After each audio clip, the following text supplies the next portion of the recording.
Welcome to episode 123 of the Beyond Social Media Show, the podcast for marketing, advertising, public relations, and communications professionals. We're recording live on Google Hangouts on air on December 13, 2015. We always start off with the worst story that happened in the past week dealing with online communications, and BL always has the honors to kick us off.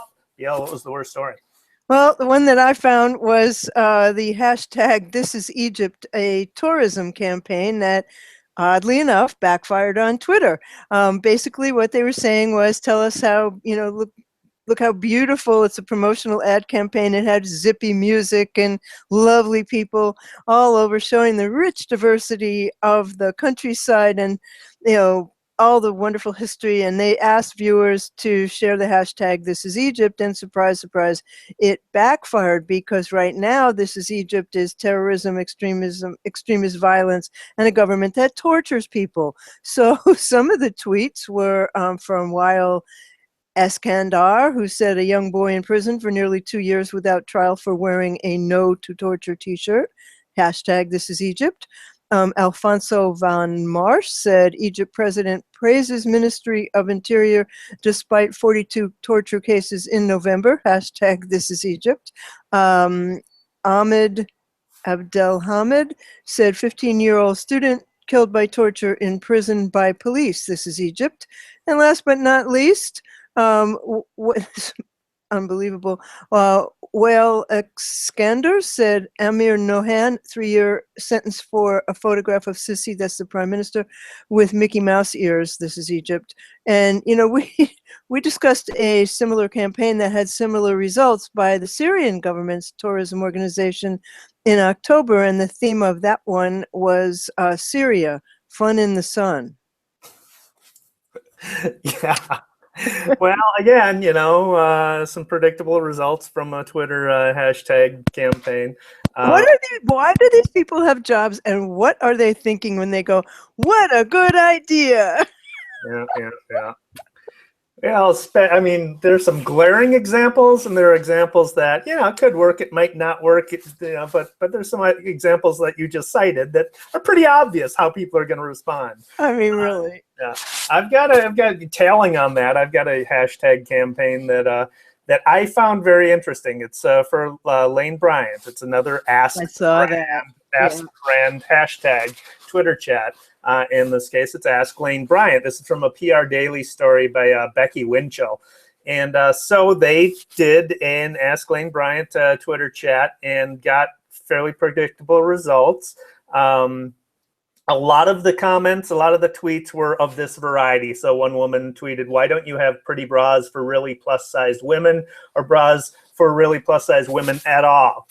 I'd love to see more diversity, size, shape, ethnicity in the women who represent your brand. Have you considered plus-size fashion expert who is actually plus-size managing your buying? Might help."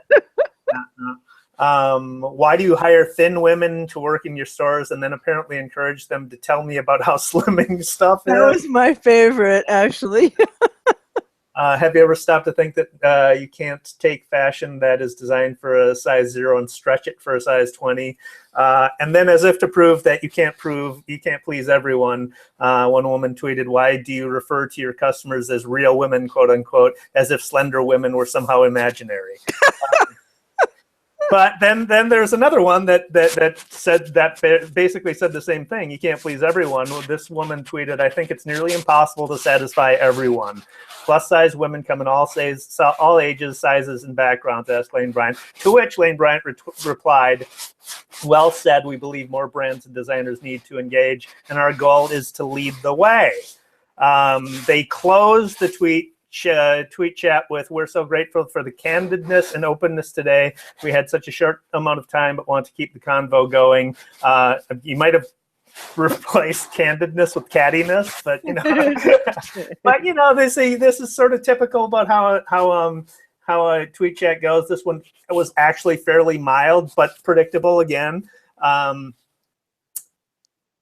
You have trolls who will join these things for sport too, so you have to account for that.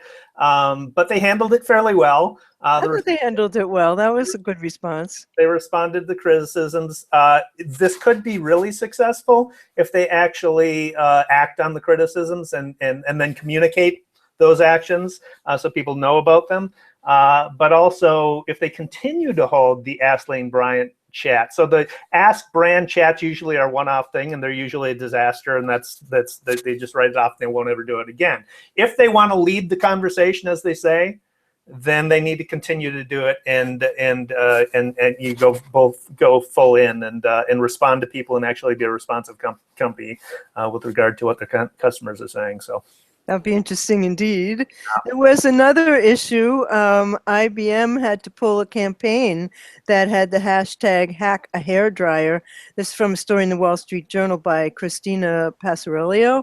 And basically they had not surprisingly, there was a blowback because they asked women to re-engineer hair dryers in an attempt to get women interested in science. And of course it fell flat.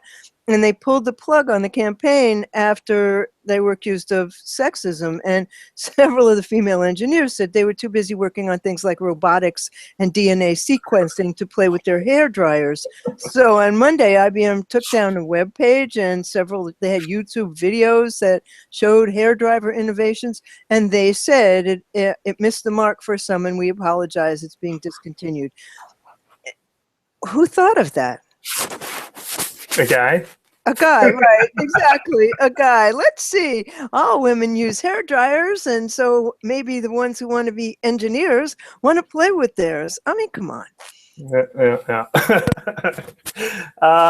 This was absolutely fascinating. It's a bit of a long story, but just completely fascinating for the peek behind the scenes that it demonstrates. This is from a Good Magazine article by Ben Jervey. It's about Greenpeace, and Greenpeace has done an independent, quote unquote, academic climate denial research. So they sent some undercover people posing as oil industry representatives, and they use the climate talks to release the results of the research that they did for this undercover investigation. So to make a point of how easy it is to pay for academics to say whatever you want them to say, Greenpeace UK posed as representatives for oil and gas companies and tried to strike a deal with academics from Princeton and Penn State to publish academic articles that promote the positive benefits of carbon dioxide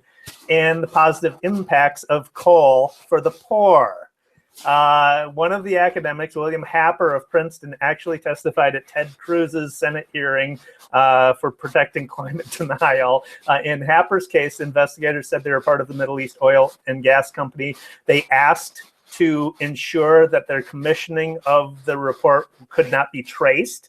Happer then reached out to a friendly Exxon lobbyist who suggested that channeling it through Donors Trust, which is sort of a shady donor anonymity organization that has been called the dark money ATM of North American conservatives. Greenpeace investigators asked Donor Trust if they accepted money from Middle Eastern oil and gas company. The trust said no problem, as long as the cash came from an American bank account. The quote from the report is, "We can take it from a foreign body, just have to be extra cautious with that."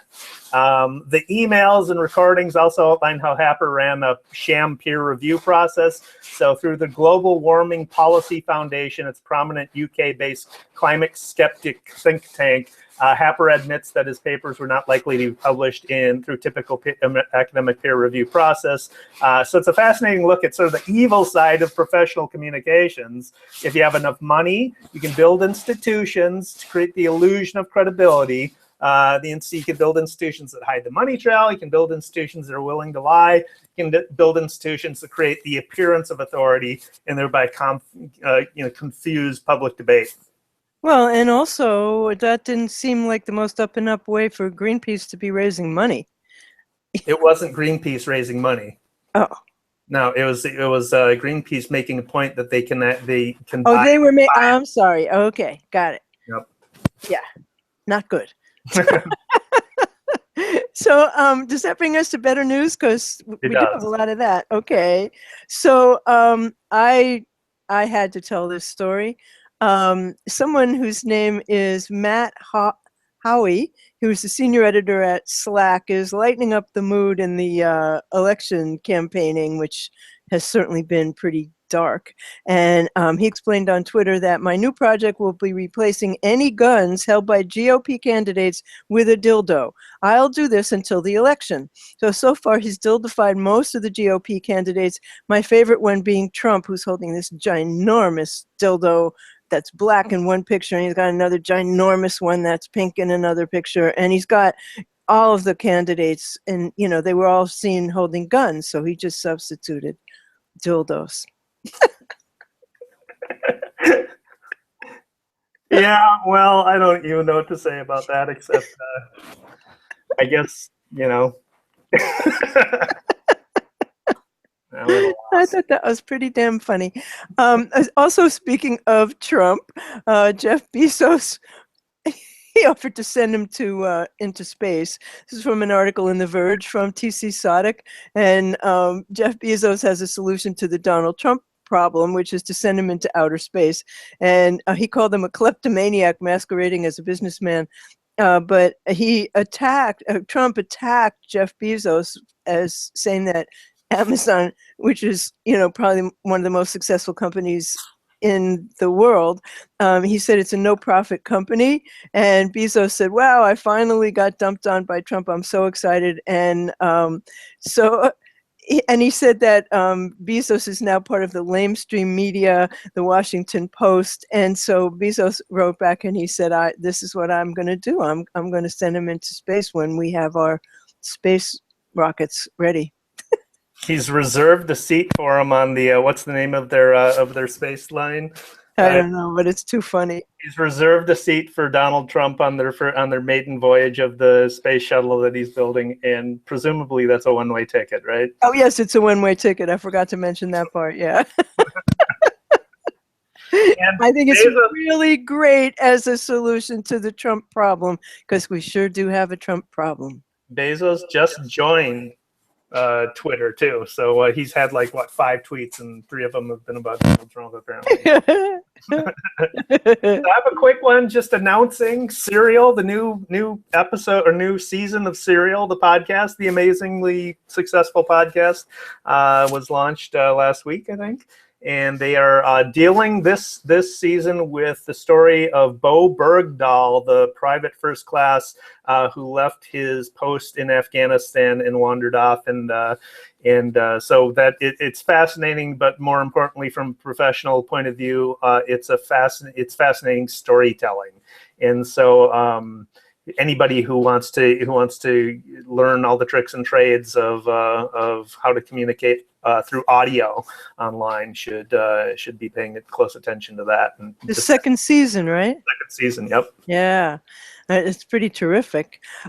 Google announced that they're offering domain service, and it really rocks. It's like $9 a month, and bye-bye GoDaddy, because privatization is free, and you get huge amounts of storage, and I mean, all of the features that you would ever want from a domain service, and they're offering them, and they're inexpensive, and they will help you to transfer your domains, which I intend to start doing, because I really am not a fan of GoDaddy, but they've been kind of, the devil I know. So $9 a month for hosting, not domain registration, correct? No, it's $9 a month. It's not. I don't mean a month. $9 a year for domain registration. Did I say a month? That's not what I meant. So yeah, I have all my domains at GoDaddy, and it's cheap and easy, and they're making. But you have to pay for privatization, and Google's not going to charge you for that. Google's not going to. And maybe my prices for GoDaddy will fall, because changing domains is when you own a lot of them, like I do. Yeah, it's a pain. I know. Yes, but also the other aspect of that story is: are you going to be getting better benefits out of search as a result of hosting? I'm sure Google won't say anything about that. But hosting, I got a feeling you might be. And especially with their AMP program, their instant article program, you know, who knows?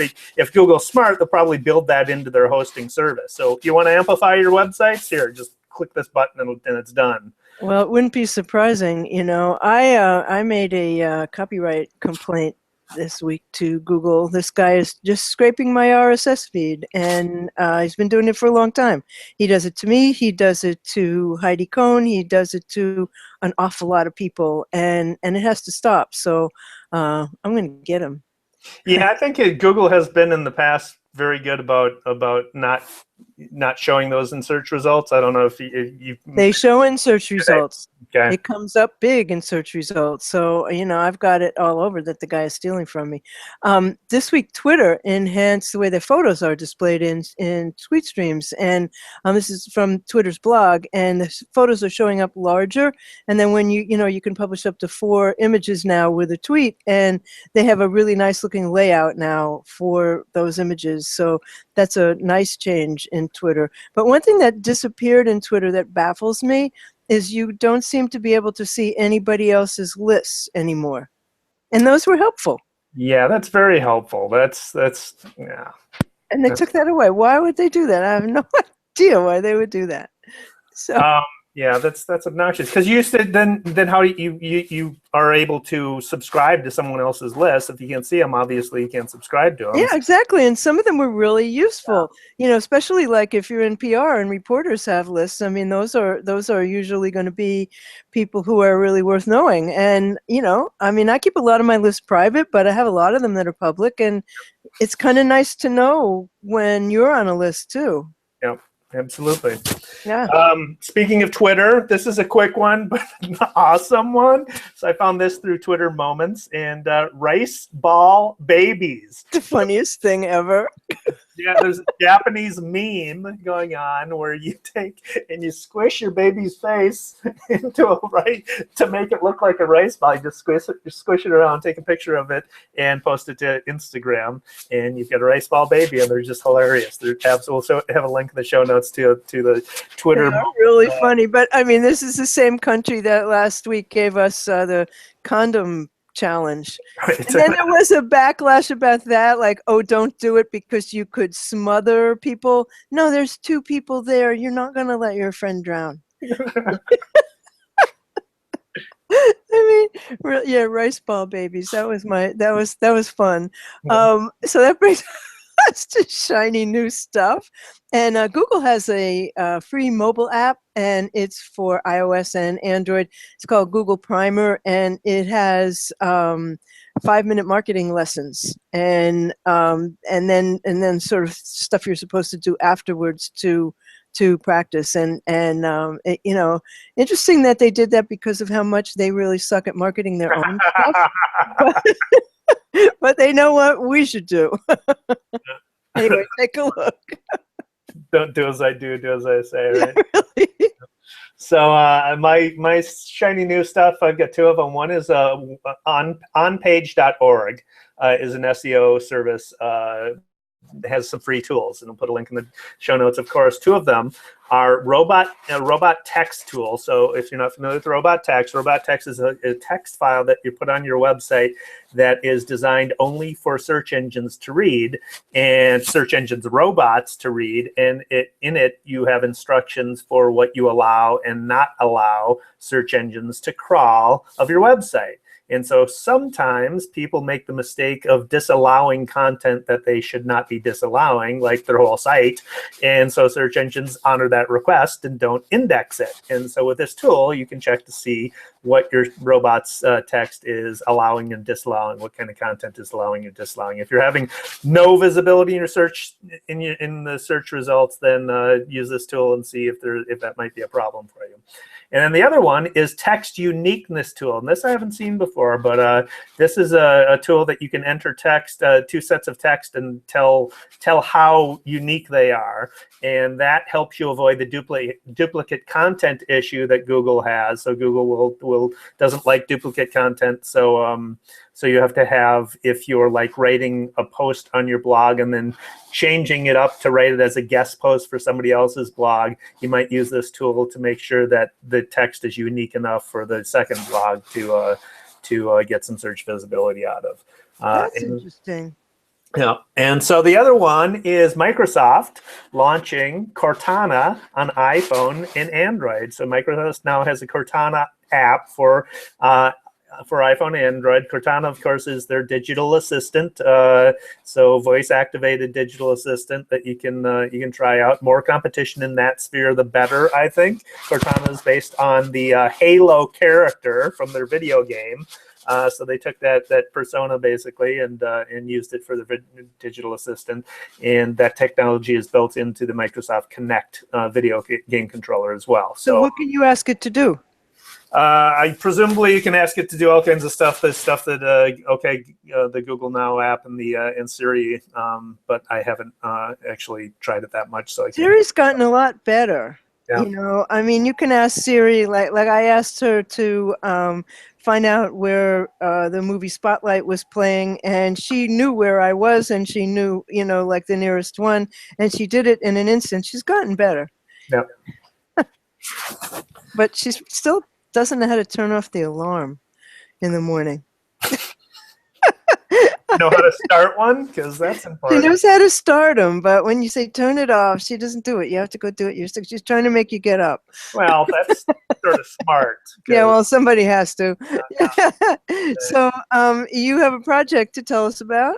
I do. Well, an article I was quoted in for Business News Daily, 5 fast fixes to jumpstart your company blog. There's lots of great advice in that. In it by Brittany Helmrich is the writer, and so we'll share a link to that in the show notes as well. And with that, let's close today with the daily numbers with some depressing news. Oh. Yeah, this depressing but important. Goodbye, middle class. So this comes from a Time article based on Pew Research report, a new report from Pew Research, that the American middle class is no longer the majority in the U.S. population. The study was based on analysis of government data, uses a common definition of middle-income Americans as those with annual household incomes between 2/3 and double the national median, which would be about $46,000 to $126,000. Under this definition, the middle class is now only 50% of the U.S. population, and that's down from 61% in 1971. The fastest growing group is, of course, the rich. I'm not in that group. You think there's a lot of you wonder why there's a lot of discontent in this country? Well, there you go, right there. Yeah, well, gee, that's cheery. Yes. Sorry, I had to say it. Okay, well, yeah, I mean, it's stuff I guess we should know. So that brings us to the end of the show, yes? It does indeed. Yeah, and we'll be back next week, same time, same station. And David, do you want to take us out? Well, thank you for watching episode 123 of Beyond Social Media Show. We'll have links to all of the stuff that we talked about in the show notes on beyondsocialmediashow.com/123. Let us know what you think. Leave us a review. You can find places to leave us a review at beyondsocialmediashow.com/love. You can find me on Twitter at Erickson. My blog is e-strategyblog.com. I also blog at our agency's blog, creativepr.com/blog. You can find BL at What's Next on Twitter. Her blog is what'snextblog.com. Wonderful blog. And she writes for Ad Age as well, so you want to watch for her column there. And she is, of course, you can hire her at maximum-plus.com for all things online events and video marketing. You can find the show at beyondsocialmediashow.com, as if you hadn't known that. Twitter, we're on Twitter at BS Media Show. Subscribe to our newsletter. Every week you'll get a newsletter so you don't miss a show, and you get all kinds of exclusive content that you wouldn't get otherwise. You can do that at beyondsocialmediashow.com/newsletter. And until next week, thanks for watching. Thanks for watching. Happy Hanukkah to those who are celebrating. Happy Hanukkah.